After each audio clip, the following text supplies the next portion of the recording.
It's Monday, March 7th, 2022. I'm Jonathan Lau, and this is 5 Minutes of Proof, a weekly analysis of the science behind ozone therapy.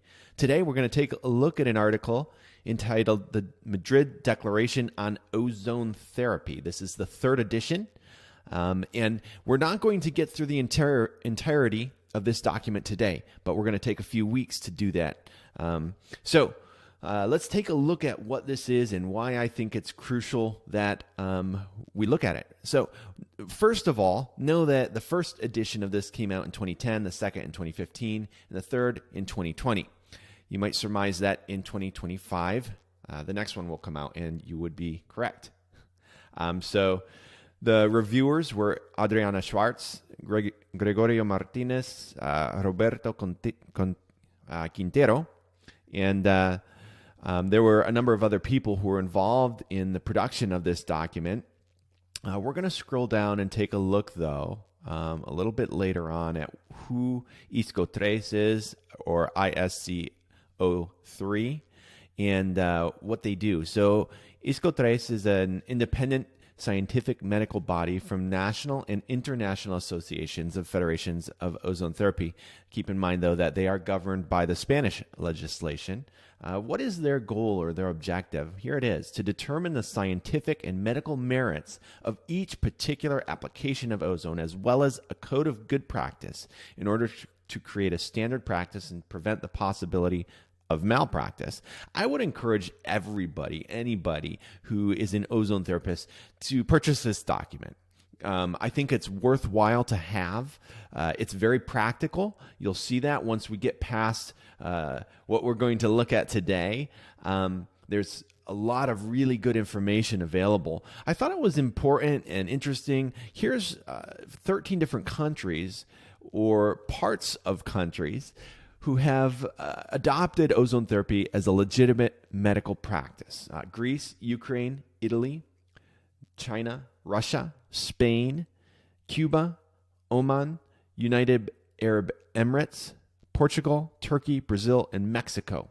And this is 2020, so it might be a little outdated. There may be even more than that at this point who have adopted ozone therapy. We're going to skip through some of this stuff, though, and jump into a little bit. I want to take a look at the table of contents. They're going to go through the mechanism of action, contraindications, adverse effects, toxicity, different grades of what can be treated. Then they're going to jump into routes of application. That's kind of the meat and potatoes of this entire document, is giving you all of the different routes of administration, from major and minor to saline to injections and limb bagging and ear insufflation, et cetera, et cetera. So you're going to get to see all of that and what they recommend for those particular things. They'll deal in pathologies as well and say, how should this pathology be treated and that pathology?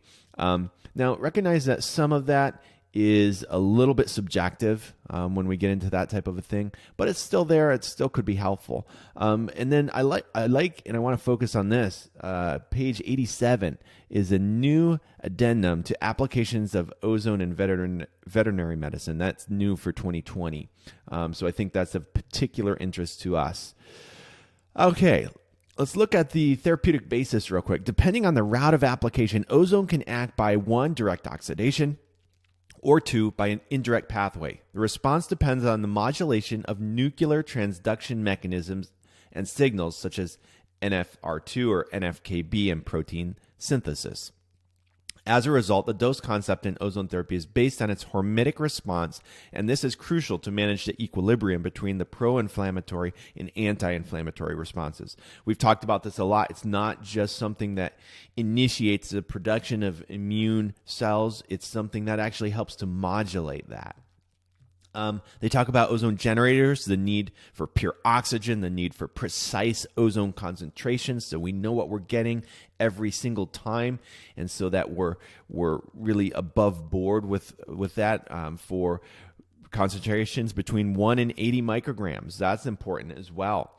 And then they go on and talk about dose-effect relationships and this idea of hormesis. Low dose of ozone able to modulate biochemical pathways through known molecular redox master switches. And we've talked about that, NRF2 or KEAP1 and NFKB.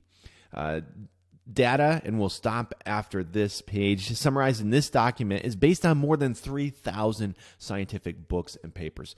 This is not something done in a corner. It has been proven that concentrations of 10 to 50 micrograms and even smaller have therapeutic effects with a wide security margin. And when we talk about topical administration like limb bagging, even higher concentrations can be used. We strongly advise applying the updosing system, as Dr. Velio Bacci stated. Start low and go slow. That's it. All we have time for today. We'll see you next week with another installment of 5 Minutes of Proof.